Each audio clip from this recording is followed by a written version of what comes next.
Sure. So like avocado growers or non-organic growers, what are they doing? Do they have regional hubs? We are not strictly organic. Susie's and Tierra Miguel are certified organic. We have Sage Mountains is certified organic. We have some certified naturally grown, and we also have people who are considered conventional, but they're conventional because they haven't paid for a certification. But so like for all those avocado growers, what are they doing? A lot of them are sourcing their product through packing houses. So people will have groves, and other companies will actually go and harvest their product and just take it to a packing house. What about strawberries? What do they do? We do all our own But strawberries. like the strawberries along 5, like do they have Those are Carlsbad, California. No, yeah. Isn't that their label? I'm not sure, Okay. but I don't know. Yeah. Usually, I mean, It just doesn't. It doesn't seem like a unique problem, especially since we're such a large growing area. correct.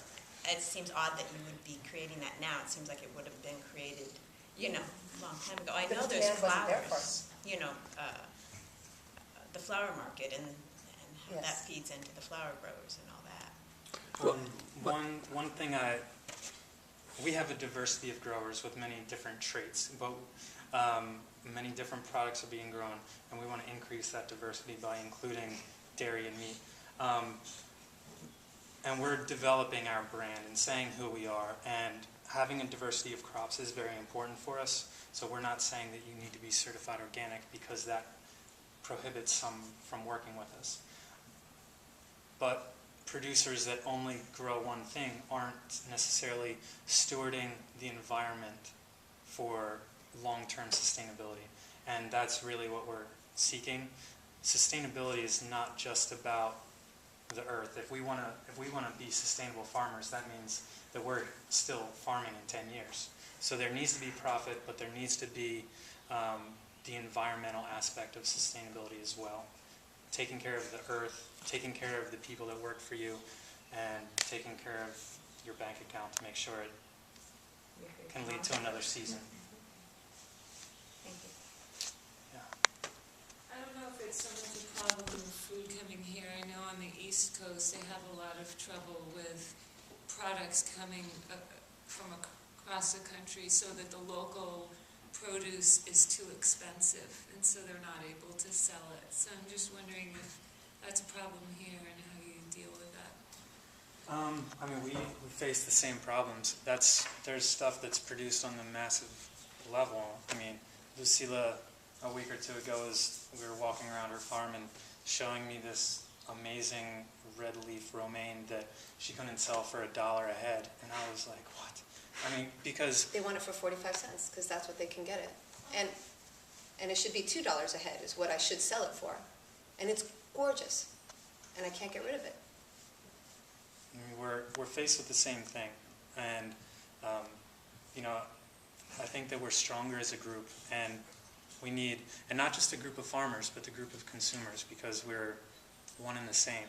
And you tell the superintendent of your child's school district, I don't know what to do. You can't keep feeding my kid horrible food.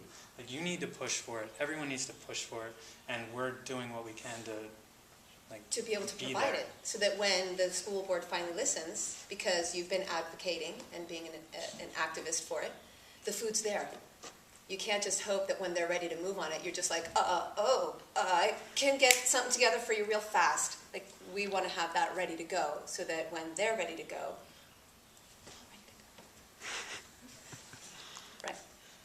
Yeah. I love this idea of a hub, and I apologize for coming late if you guys covered this already, but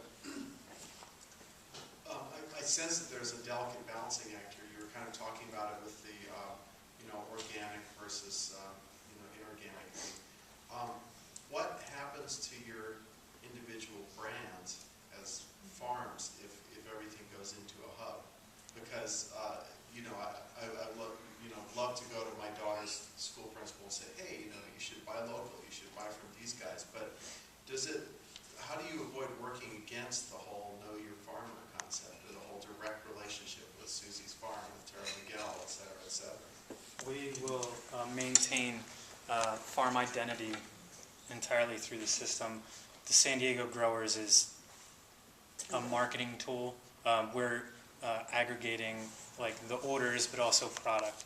So we're not, I mean, when something goes in as from Tierra Miguel, it comes out as from Tierra Miguel and the San Diego Growers. Great, so it'll never be a commodity. No. Commodity or something. Okay, wonderful. And not everybody cares that it's organic. Correct. A lot of people really don't care. I know Robin, that's something he always says. He's like, tell everybody that's organic when I go to a restaurant or when I meet with someone. And I'm like, honey, I tell them that they don't care. But do they care if it's local, if they don't care if it's organic? What they care about is the bottom line. Because the bottom line gets passed to you, and to you, and to you. And so if you're going to go out to dinner, for example, you got a price point too, right? You can either go to Mama's Bakery off of Alabama and El Cajon Boulevard, or you can go to George's at the Cove. You got a price point that you got to hit. So does everybody else. And so every chef deals with it differently. If you go someplace like the Linkery, they don't care. Bring it to me. What do you have? I'll take whatever you want. It doesn't matter what the price is. I never have to argue with them. There's not even an argument. They just order it and I deliver it, and that's the end of the story. And then I have other people that we work with that we're trying to work with them because and they want to work with us too. They want to, just like they want to at the Linkery. They want to work with us. But they have a real specific price point that they have to hit.